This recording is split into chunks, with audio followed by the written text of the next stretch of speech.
യാത്രക്കാരൊക്കെ ഉണ്ട്. ചേട്ടാ എത്ര നേരം ഇവിടെ വന്ന് നടക്കുന്നത്? നമ്മള് കൊറേ നേരം 35 കിടന്നായിരുന്നു. അവിടെ കൊറേ നേരം വണ്ടി പിടിച്ചിട്ടേക്കുമായിരുന്നു. ഇപ്പൊ കേറി വന്നതാ.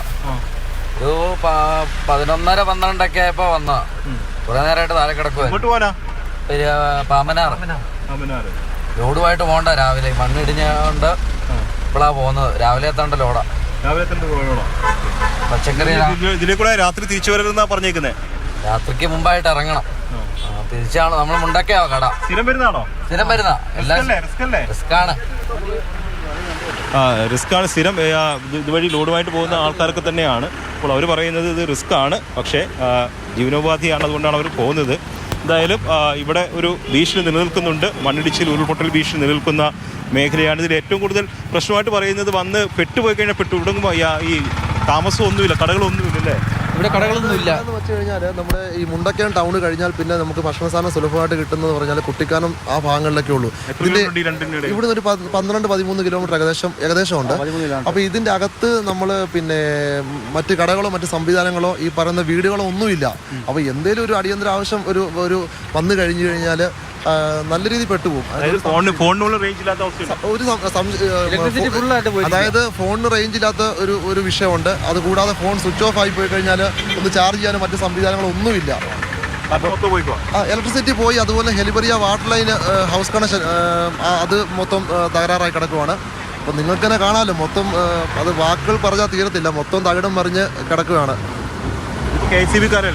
ഇതിപ്പോൾ KCB-കാരുണ്ട്. അതുപോലെ നമ്മുടെ ഈ K-ഫോൺ കണക്ഷൻ്റെ ഇതുണ്ട്. നിങ്ങളൊക്കെ KCB ആണോ അതോ? അല്ലല്ല, ടെലികോം ജിയോയുടെ മൊത്തം പോയി കിടക്കും രണ്ടിടത്തും. ഇവിടെ ഒരു കട്ടുണ്ട് താഴെ. ഇതിപ്പോൾ എത്ര ഏരിയയിൽ ഇത് ബാധിക്കും? ഇത് ഇവിടുന്ന് വാഗമൺ ഫുള്ള് ഡൗണാണ്. വാഗമൺ സൈഡ് കോട്ടയം അങ്ങോട്ടേക്ക് ഫുള്ള് ഡൗണാണ്. ഇത് NLD ആണ്. ഇവിടെ ഇങ്ങോട്ടേക്ക് പോകണം. മധുര ലൈനാണ്. അപ്പോൾ അവിടെ ബാധിച്ചിട്ടുണ്ട്. ഇവിടുന്ന് ഈ അങ്ങോട്ടേക്ക് പ്രശ്നമില്ല. ഈ ഇവിടുന്ന് വാഗമൺ സൈഡാണ് ഫുള്ള് പോയി കിടക്കുന്നത്. എത്ര സമയം കൊണ്ട് തീർക്കാൻ കഴിയും? അത് ഞങ്ങൾ രാവിലെ 5:30 വന്നതാണ്. ഇപ്പോഴും ഇവിടെ നിൽക്കുമ്പോഴൊരു ഭീഷണിയില്ലേ? പിന്നെയില്ലേ ഭീഷണിയുണ്ട്. നമ്മുടെ ജോലി ഇതായിപ്പോയില്ലേ. ഇത് നെറ്റ്വർക്ക് ആക്കിയില്ലെങ്കിൽ അങ്ങോട്ടേക്കൊന്നും യാതൊരു ഇതുമില്ല. ആർക്കും ബന്ധപ്പെടാൻ പറ്റൂല. വാർത്താവിതരണ സംവിധാനം, അതായത് ടെലികോം സംവിധാനങ്ങളൊക്കെ തന്നെ താറുമാറായിട്ടുണ്ട്. ജിയോയുടെ ലൈനാണിത് പൊട്ടിപ്പോയിരിക്കുന്നത്. അവർ അത് പുനഃസ്ഥാപിക്കാനുള്ള ശ്രമമാണ്. രാവിലെ 5:30 മുതൽ തുടങ്ങിയ പണിയാണ്. ഇതുവരെയും അത് പുനഃസ്ഥാപിച്ചിട്ടുള്ള വാഗമൺ മേഖലയിലോട്ടൊക്കെയുള്ള ടെലികോം കണക്ഷൻസ് വിച്ഛേദിക്കപ്പെട്ടിരിക്കുകയാണ്. അപ്പോൾ വാർത്താവിതരണ സംവിധാനത്തിലുള്ള പ്രശ്നങ്ങളുണ്ട്. അതോടൊപ്പം തന്നെ വൈദ്യുതി വിതരണം ഈ മേഖലയിൽ പൂർണ്ണമായിട്ടും സ്തംഭിച്ചിരിക്കുകയാണ്.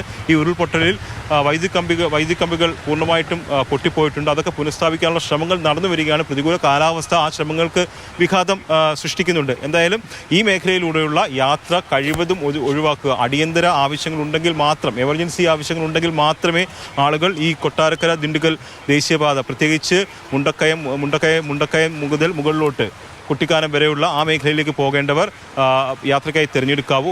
അല്ലാത്ത പക്ഷം ഈ പ്രതികൂല കാലാവസ്ഥയെ തുടർന്ന് ഇടയ്ക്ക് കുടുങ്ങിപ്പോകാം. അതോടൊപ്പം തന്നെ മണ്ണിടിച്ചിലോ ഉരുൾപൊട്ടലിലോ പെട്ടുപോകാനുള്ള സാധ്യതയുണ്ട്.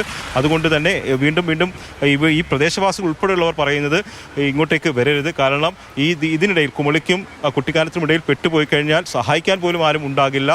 വീടുകളും കടകളും ഒക്കെ കുറവായിരിക്കും. അതുകൊണ്ട് ഒരു കാരണവശാലും അത്യാവശ്യമില്ലാത്ത കാര്യങ്ങൾക്കായിട്ട് ഈ വഴി തിരഞ്ഞെടുക്കരുത് എന്നുള്ളതാണ്. ഈ ഒരു കാലാവസ്ഥ മാറിയതിനു ശേഷം മാത്രമേ രാത്രി കാലങ്ങളിൽ ഇങ്ങോട്ടേക്ക് വരാകൂ. നിലവിൽ തന്നെ ദേശീയപാത അതോറിറ്റി അറിയിച്ചിരിക്കുന്നത് രാത്രി 8 മണി മുതൽ പുലർച്ചെ 6 മണി വരെ പൂർണ്ണമായിട്ടും ഗതാഗതം തടയും എന്നുള്ളതാണ്. ഇന്ന് പുലർച്ചെ ഒരു 2 മണിയോട് കൂടിയാണ് ഈ ഉരുൾപൊട്ടൽ ഉണ്ടാവുകയും ഇത്തരത്തിൽ റോഡ് ഗതാഗതം തടസ്സപ്പെടുകയും ചെയ്തിരിക്കുന്നത്. ഇപ്പോഴും പുനഃസ്ഥാപിച്ചിട്ടുണ്ടെങ്കിൽ പോലും പൂർണ്ണമായ തോതിൽ വാഹനങ്ങൾ കടത്തിവിടുന്നില്ല.